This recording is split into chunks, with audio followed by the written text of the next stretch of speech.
शांति 12 अप्रैल 2025 की मुरली से विशेष पॉइंट। पहला पॉइंट है, मीठे बच्चे, तुम्हारा यह ब्राह्मण कुल बिल्कुल निराला है। तुम ब्राह्मण ही नॉलेजफुल हो। तुम ज्ञान, विज्ञान और अज्ञान को जानते हो।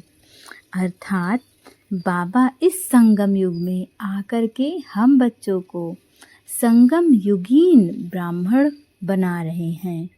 और हम जो ब्राह्मण आत्माएं हैं वो सृष्टि के सभी चक्रों को जानने वाले हैं। हम ही ब्राह्मण आत्माओं को बाबा ने ये ज्ञान दिया है कि एक दिन ये पुरानी दुनिया समाप्त हो जानी है और जल्द ही नई दुनिया की स्थापना होनी है। और इस नई दुनिया की स्थापना में हम आत्माएं कैसे अपना भाग्य सुंदर बना सकते हैं, नई दुनिया की स्थापना में अपना योगदान दे करके। और नई दुनिया की स्थापना में कैसे देवी देवता का जन्म होगा, तो क्या हम उस पाठ में आ सकते हैं? ये सब कुछ केवल हमारे बाबा ने ही हमें बताया है। तो हम बिल्कुल निराले हुए ना, और हम ब्राह्मण ही नॉलेजफुल हैं, सृष्टि के आदि मध्य अंत को जानने वाले। और हम यूं ही नहीं जानने वाले, हमें तो बाबा ने ज्ञान दिया है, वरना हम भी अज्ञानी आत्माएं थे। परंतु जब से हमने बाबा की उंगली पकड़ी है तब से हम सब कुछ जानने वाले बन गए हैं। और बाबा क्यों कहते हैं कि बच्चे आप नॉलेजफुल हो? क्योंकि हमें ज्ञान बाबा ने दिया। बाबा के ही ज्ञान के कारण हमने विज्ञान को जाना और ये भी जानी कि अज्ञानता क्या है। हम सब अभी तक कहाँ थे, अपना समय किस तरह व्यर्थ करते आ रहे थे। हमें पता ही नहीं था कि हम उच्च संकल्पधारी आत्माएं हैं।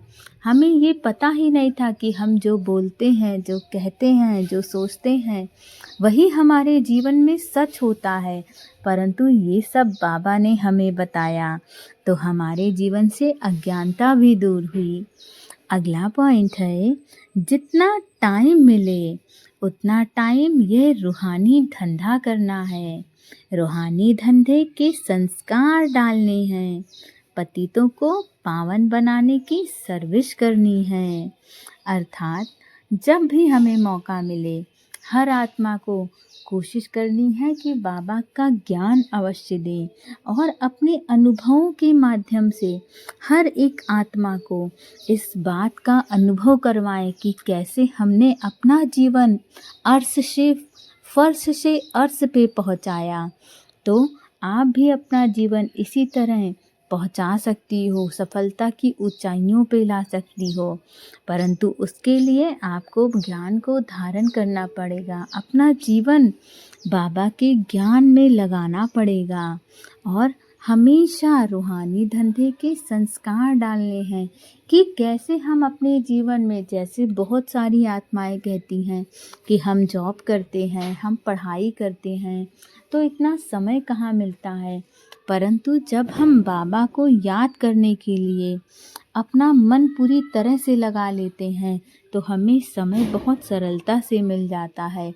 और दूसरी बात, बाबा तो यही कहते हैं कि बच्चे, आपको अलग से समय निकालने की आवश्यकता ही नहीं है मुझे याद करने की। आप कोई भी काम कर रहे हो, संग संग मुझे याद भी करते चलो।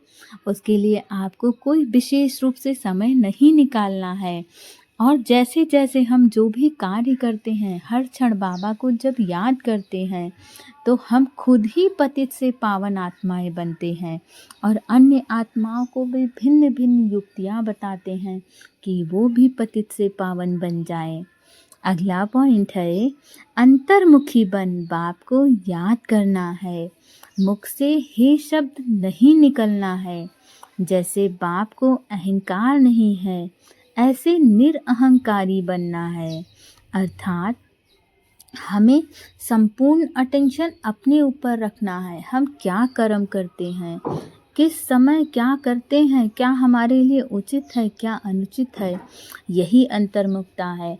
अपनी चेकिंग करनी है बहुत सूक्ष्मता के साथ कि क्या जो हमारे बोल थे, हमारे कर्म थे, वो श्रीमत के अनुरूप थे या विपरीत थे। यही अंतर्मुखता है। अपना सब काम करते हुए बाबा को याद करना, ये अंतर्मुखता है।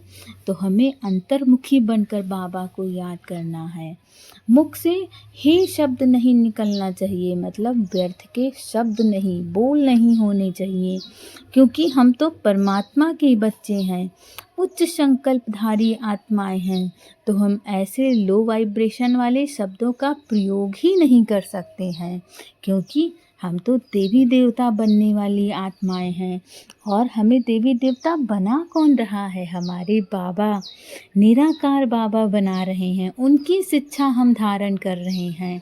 तो जैसे बाबा अहंकारी नहीं है, वैसे हमें भी निरअहंकारी बनना है।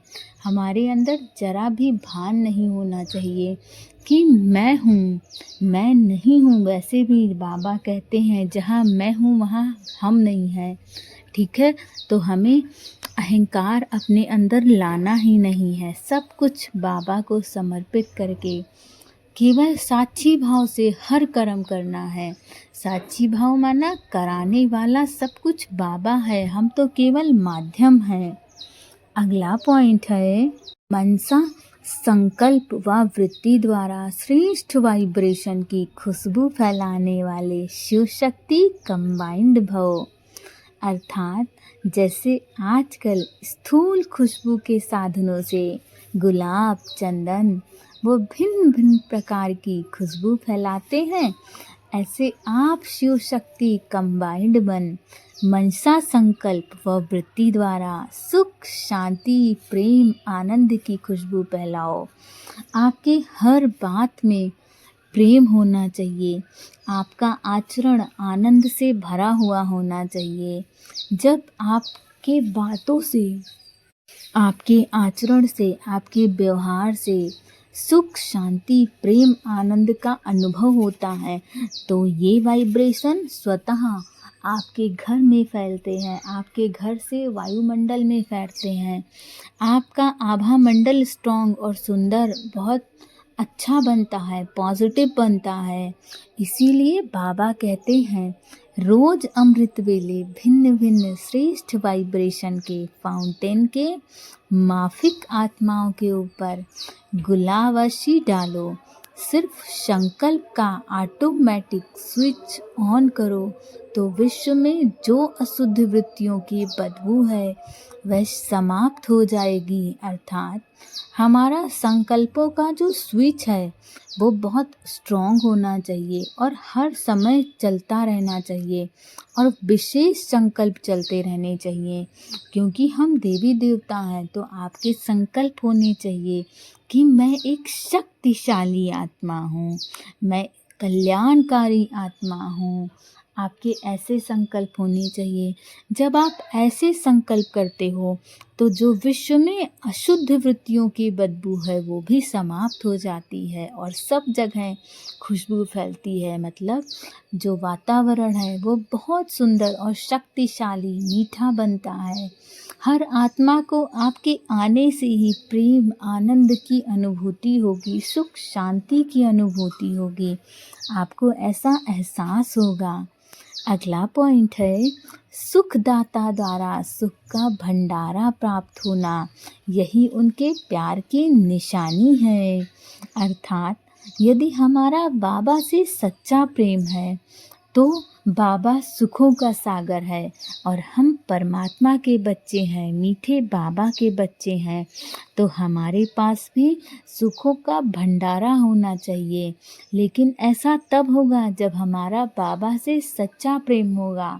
हमारा मन अगर व्यर्थ की जगहों पे भटकता रहेगा तो हमारे मन में सुख, शांति का अनुभव नहीं होगा। परंतु यदि हमारा बाबा से सच्चा प्रेम होगा, वो कहते हैं ना कि अगर किसी बच्चे को कोई बड़ा खिलौना ला के दे दो तो छोटे वाले खिलौने को वो खुद ही छोड़ देता है।